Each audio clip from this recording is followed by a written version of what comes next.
नमस्कार दोस्तों, मैं कथावाचक अभिषेक आओ सुने सुनाए में एक बार फिर से आप सभी का स्वागत करता हूं और अभिनंदन करता हूं। तो एक रोज बुद्ध एक गांव में रहने के लिए गए और तभी वहां पर उनके पास 4 मित्र अपने एक मित्र को लेकर पहुंचे जो देख नहीं सकता था। और उन्होंने बुद्ध को बताया कि प्रभु, हम इसे हर तरीके से समझाने का प्रयास कर चुके हैं कि प्रकाश वाकई में होता है, लेकिन ये मान ही नहीं रहा है। प्लस इसके तर्कों से हम हार जाते हैं। ये कहता है अगर प्रकाश वाकई में होता है तो मुझे सूंघाओ, उसकी गंध कराओ, मुझे चखाओ, मुझे स्पर्श कराओ, मुझे सुनाओ। और गलत होने के बाद भी ये जीत जाता है और सही होने के बावजूद हम हार जाते हैं। तो कृपया कर आप इसे समझाएं कि प्रकाश वाकई में होता है।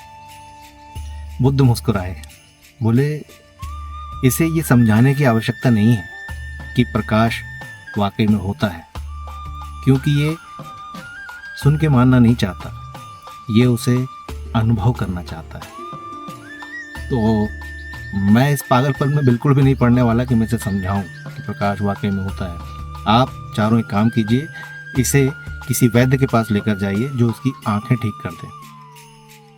चारों को वो सलाह अच्छी लगती है और अपने मित्र को लेकर वो एक गुणी वैद्य के पास जाते हैं। करीब 7-8 महीनों के बाद उनका वो मित्र जो देख नहीं सकता था, उसकी आंखों की रोशनी वापस आ जाती है और देखते ही वो मान लेता है कि प्रकाश होता है। वो दौड़कर पहुंचता है बुद्ध के पास और उनके चरणों में गिर जाता है, प्रभु, आपके कारण मुझे पता चल पाया कि प्रकाश वाकई में होता है।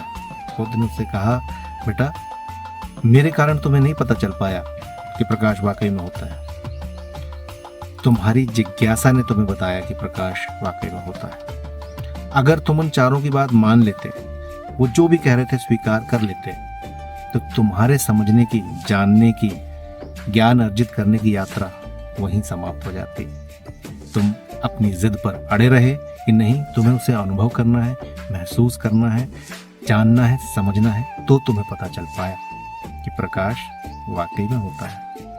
तो दोस्तों, अपने जानने, समझने, अनुभव करने की इस यात्रा को निरंतर आगे बढ़ाते रहिए। हर कुछ तो नहीं मान लिया जाता ना।